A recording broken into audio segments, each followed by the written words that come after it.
Hello and welcome back to Weekly Weird Stories. I'm Alec. I'm Chris. We're just here to tell you about a strange camping trip. Think about it. Yeah. Greg had seen humanoid shapes walking in the trees. Two different humanoid shows, one brown, one black. Weird. Yeah. You saw a White ball of light just shooting through the trees. And we both found whatever was trying to get into the car. Yeah. It had... think it's skinwalker related. Could be. I mean, given where we live, we've had cattle mutilations, UFOs, strange military operations during the Cold War. It's all clusters in our area. Yeah. I've been keeping up on missing persons channels, and that's actually been popping up more as missing people in the state. Mm-hmm. At first it was, I think, the top right of the state. I actually applied for a job up there one time. What is it, the Blue Mountains?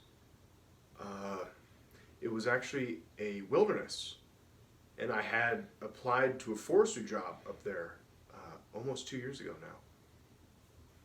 And I found out about that stuff because I was actually looking at the place that I was hoping to work. Mm-hmm. That I was hoping to work at, and that's when I noticed it. And so then I went into the podcast about the missing, and I was just like, oh, whoa, these are new clusters. Mm-hmm. And so, like, sometimes you can't help but wonder if it's all related. Yeah. I know that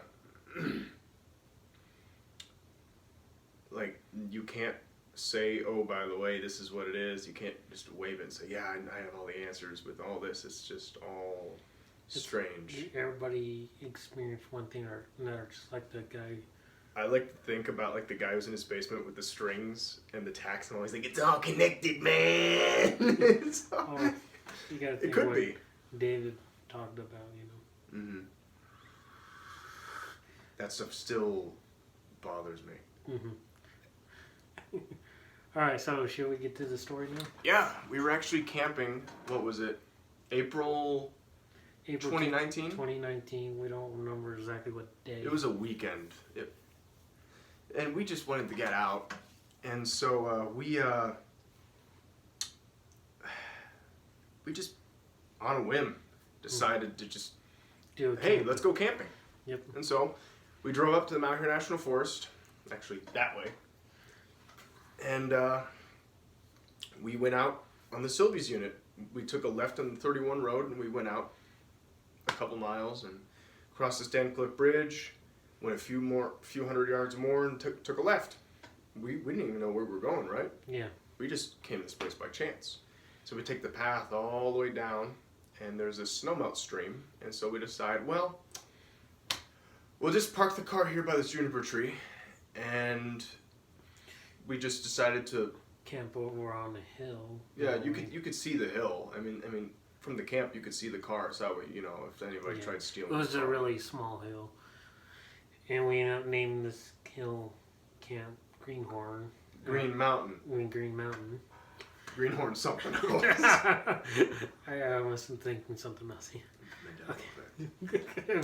But we had literally just a bag of Green Mountain coffee, so we were like, hey, let's name this place Green Mountain.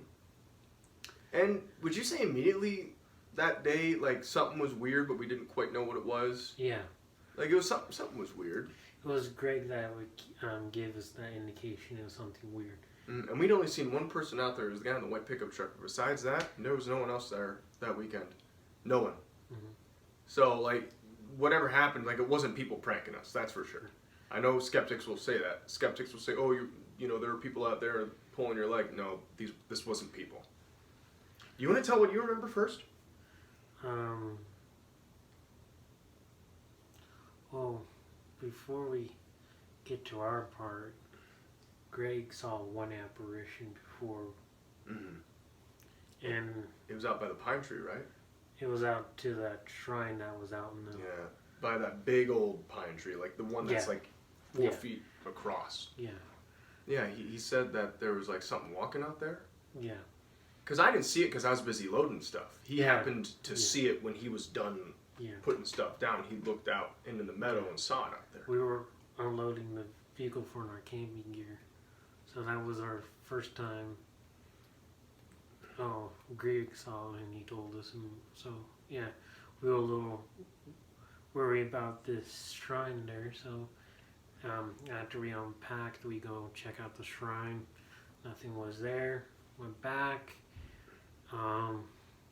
Then we unpacked our gear, set up our tents and everything. We decided to go and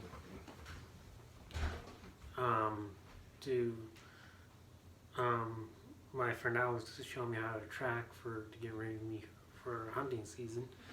So we went out and looked for tracks and stuff. After we decided we're done track searching, we took a break. We took a break. We headed back to camp.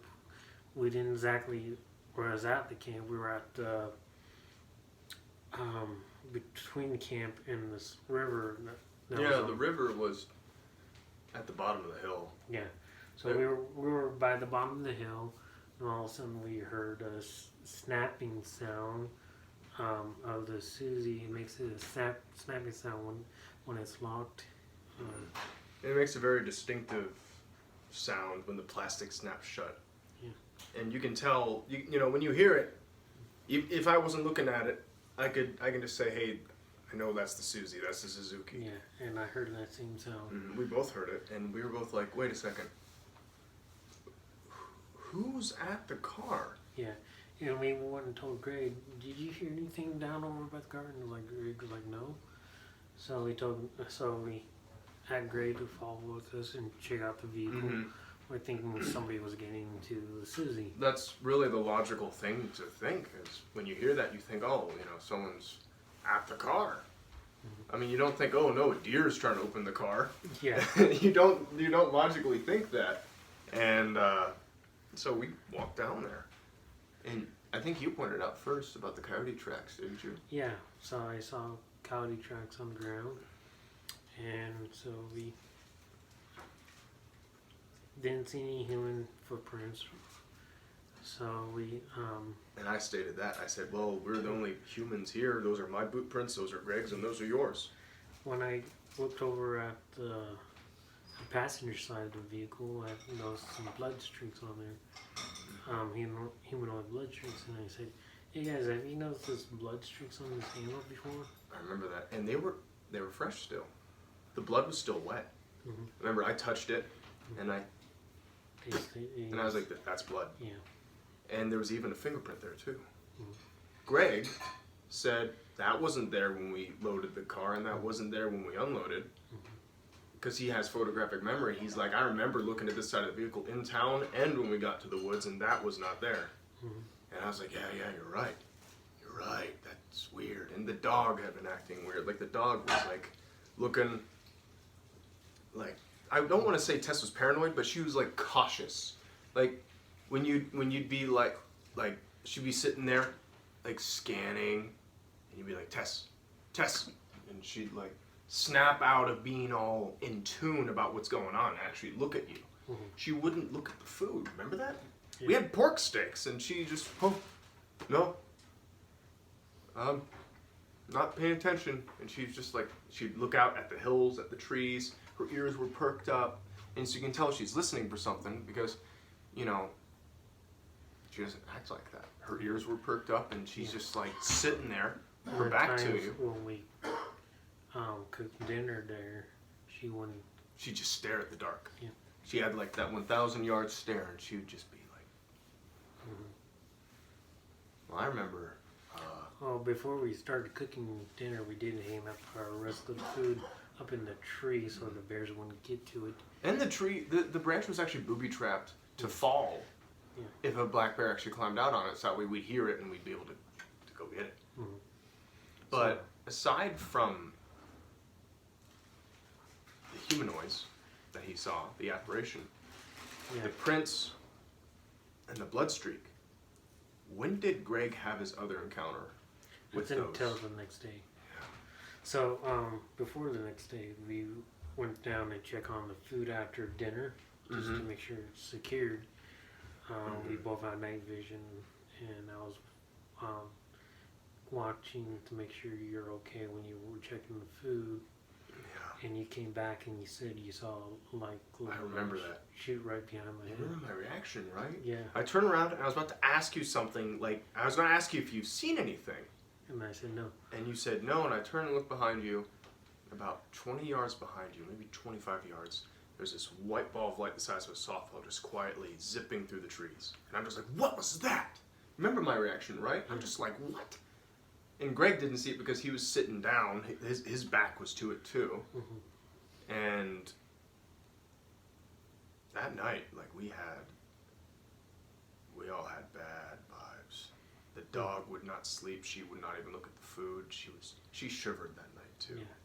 She kept you awake all night. Well, I couldn't sleep anyway. I would literally, I'd nap, look up, I'd go back to sleep, nap for about half hour, look up, and every time she was just like sitting there. Ears perked up. And I'm like, what is this dog hearing? But I could feel it, like, I could feel it in my gut, in my solar plexus. I could feel it in the back of my neck with my hair rising. I'm just like, okay, something's wrong. But lead us into the second day, what you remember. Okay, so the second day,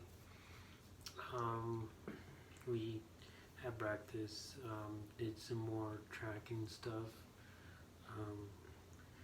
Greg was pretty shaken up too. Like Yeah. Greg, you know, the guy, he's pretty tough, but when he actually like gets really on edge, like you're like, okay, that's kind of unsettling. Because that guy, he straight up, he'll. There have been times where like he's like, there are these guys who are bigger than him. He's like, oh, square up, and he'll fight. When he was nervous about that, I'm just like, okay, what are we dealing with here? What exactly is this to have him so spooked? So then we had lunch. Then it wasn't until after lunch we decided to head back to town, right? Well, we were there. Remember when I lent him my 9? Yeah. Because he was camp cleaning, and I said, hey, listen, I don't want you to be alone without a gun. Yeah. I said, you know how to use this just in case if anything happens. And he's like, yeah. That's when we decided to do dishes after we ate. Yeah, after we ate. Because we had breakfast at what? Like, we slept in because we couldn't sleep at night. What, 10:30? Something like that. We had breakfast. Mm-hmm. So it was almost like lunchtime by the time we were actually. Yeah, so it was more brunch to us. So yeah. So we went down to the snowmelt stream, and we were washing dishes. And all of a sudden, Craig was opened up. Bang, bang, and I drop what I'm doing. Ran past. And I grab my rifle and I just go sprinting up the hill. Because I was watching you keep you covered in case of predators. Or something else. Remember, people go missing. And as David has said, you know, don't go in the woods alone. I still need to carry a personal beacon. Yeah. I need to buy some of those. I listen to his channel, and every time he says, make sure you carry a personal beacon, I'm like, oh man, I don't have one yet. Okay. Then he saw another apparition at the same location. But it was walking at him. Yeah, it was walking at him. It was walking at him. And you could tell it wasn't a person. Yeah. This one was black, wasn't it? Yeah. The first one was brown. Yeah, the first one was brown, the second one was black. He said he shot at it, and then it just disappeared, like steam. Gone. That morning he did mention that he'd seen something down by the car, but he said, okay, I might have seen something down there, but you know how it is when you wake up in the morning, you got things in your eyes and you have to rub your eyes before you can see straight sometimes. Yeah. He said it may have been that, or it may have actually been something that looks more like saran wrap down there, like human-sized saran wrap. And I know that